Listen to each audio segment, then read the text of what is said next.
Coco.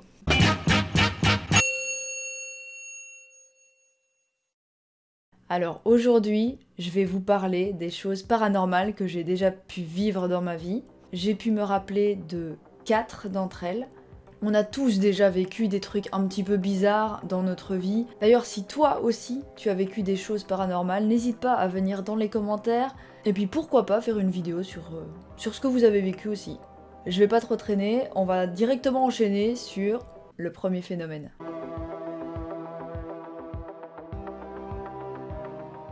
Bon alors pour la première histoire, j'avais 3 ans. D'ailleurs je ne me rappelle pas de cette histoire, c'est ma maman qui me l'a expliquée. Donc j'ai pas trop de détails. Voilà, je vais vous la raconter. Donc j'avais 3 ans, et en fait, le père de ma grand-mère, je l'appelais papy. Hein, voilà, hein, on fait dans l'originalité. Hein. Tout simplement, un matin, je me lève, je descends et je dis à ma mère, oh maman, j'ai fait un rêve aujourd'hui. Et elle me dit, ah oui, tu as rêvé de quoi? Eh bien, j'ai rêvé que papy, il est venu me dire au revoir, j'ai pas eu peur, il s'est assis au pied de mon lit, on a discuté, et puis il est parti. Ma mère, elle me dit, ah ben d'accord, tant mieux, voilà. Et puis dans l'après-midi, ma grand-mère, donc la fille de mon papy, sonne à ma mère, et lui dit, oui, écoute, mon père est décédé cet après-midi, voilà, comme ça tu es au courant. Et puis ma mère s'est rappelée du rêve que j'ai fait la veille. Sauf qu'au moment où j'ai fait le rêve, il n'était pas encore décédé, mon papy. Et il est venu me dire au revoir. On ne comprendra jamais. Mais c'était la première histoire.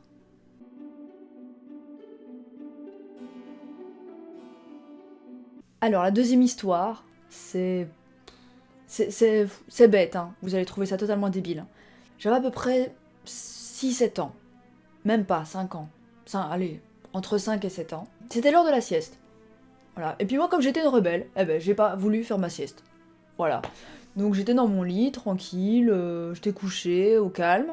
Ma mère était dans la salle de bain, qui se trouvait juste la pièce à côté.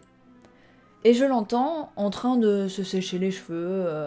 Et puis, il y a comme une ombre, en fait, qui sort de derrière mon armoire. Et j'arrive pas vraiment à la visualiser maintenant, mais je sais bien qu'à l'époque, je disais que ça ressemblait... je sais pas si vous voyez les bonshommes qui sont sur les portes des toilettes. Genre l'homme bâtonnet, quoi. Il ressemblait à ça. C'était une ombre, voilà, qui sortait. Et il m'a dit... Je dis il parce que pour moi c'était une voix d'homme. Il m'a dit, ne t'inquiète pas, je serai toujours là avec toi. Et il est parti. Et je ne l'ai plus jamais revu. Et lui, je l'ai renommé Philippe. Voilà, me demandez pas pourquoi. C'est le nom qui m'est venu à ce moment-là. Et depuis ce jour, je dis toujours qu'il y a un ange gardien qui me suit depuis que j'ai... depuis ce moment-là. Voilà, et c'est Philippe. Voilà, c'est Philippe, mon ange gardien.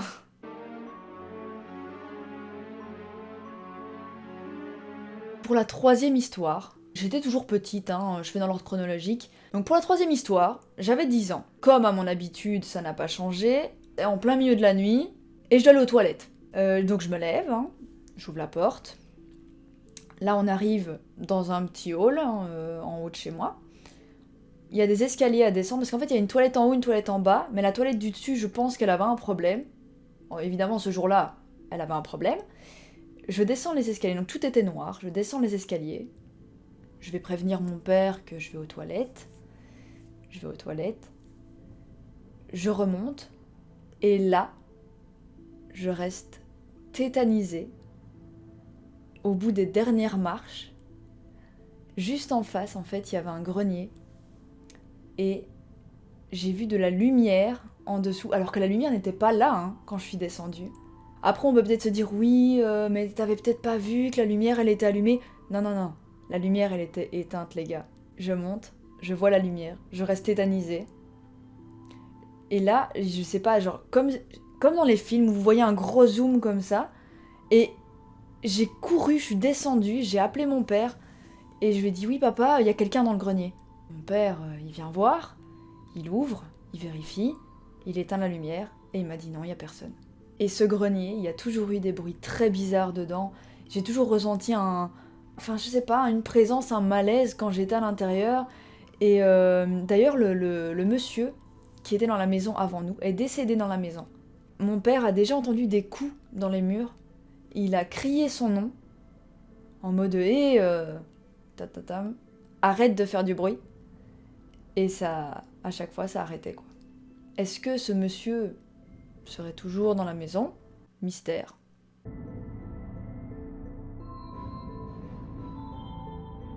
Bon, là, on va partir dans quelque chose d'un petit peu plus récent. Et apparemment, c'est un phénomène qui est revenu il y a pas très très longtemps, parce que ma mère m'a dit que ça avait recommencé. Plus personne ne voudra venir chez moi maintenant. Ma mère venait d'acheter la maison dans laquelle on vit maintenant. Voilà, on avait notre petite chambre, mon frère avait sa chambre, ma mère la sienne, la mienne la mienne. Et je me couche. C'est la nuit, il était à peu près 23h. J'entends quelqu'un monter les escaliers. Je fais pas plus attention que ça.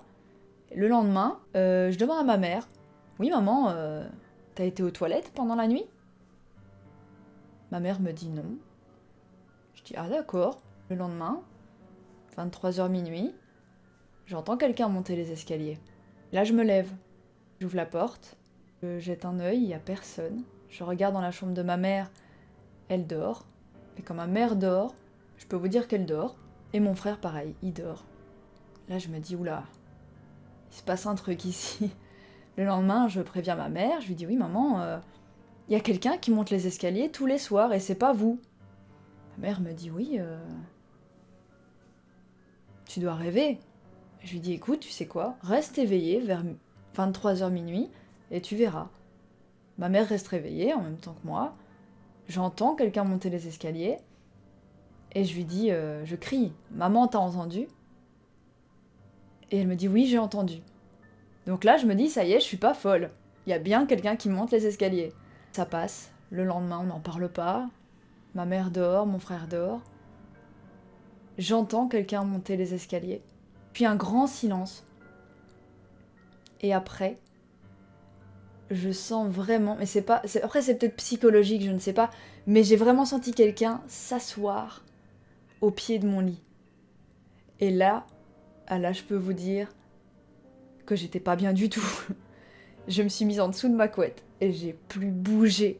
Je me suis endormie sous la couette et le lendemain, je me suis empressée de le dire à ma mère et ma mère m'a dit non mais là il faut que je fasse quelque chose. Elle a été voir la voisine, je sais pas pourquoi, mais elle a été voir la voisine et elle a dit écoute, j'ai un problème chez moi. La voisine elle fait ah bon? Ma mère explique et elle lui dit écoute, parce que ma mère avait décroché, je crois que c'était une croix ou un fer de cheval, je ne sais plus. Elle a dit écoute tu raccroches ça, tu remets tout où c'était et quand tu entends les pas, tu parles à ta maison, tu parles à la personne qui est là, on ne sait pas quoi, tu parles. Et donc ma mère l'a fait, hein, elle a tout raccroché, elle a parlé à la maison, un jour on n'était pas là, et depuis, plus rien. On n'a plus rien entendu, j'ai plus rien ressenti. Il y a juste un jour ici où ma mère m'a dit qu'elle avait entendu des pas, mais après, voilà. Après, je me suis bien chez moi, il n'y a pas de problème, j'ai pas peur de tout ça. Justement, j'adore vivre des trucs ainsi, donc s'il y a quelqu'un chez moi, là, actuellement, hein, il peut se manifester, il n'y a pas de problème. Et évidemment, j'ai un chat noir. Non mais voilà. Du coup, c'était 4 histoires un peu bizarres dans ma vie. Si vous avez une explication, vous avez des histoires aussi, hein, si vous avez des histoires à me raconter, allez-y, franchement, comme ça je me sentirai moins seule. Voilà, et vous savez quoi, je vais pas faire une outro trop longue, hein. Je vais juste vous dire bonne nuit, et faites de beaux rêves.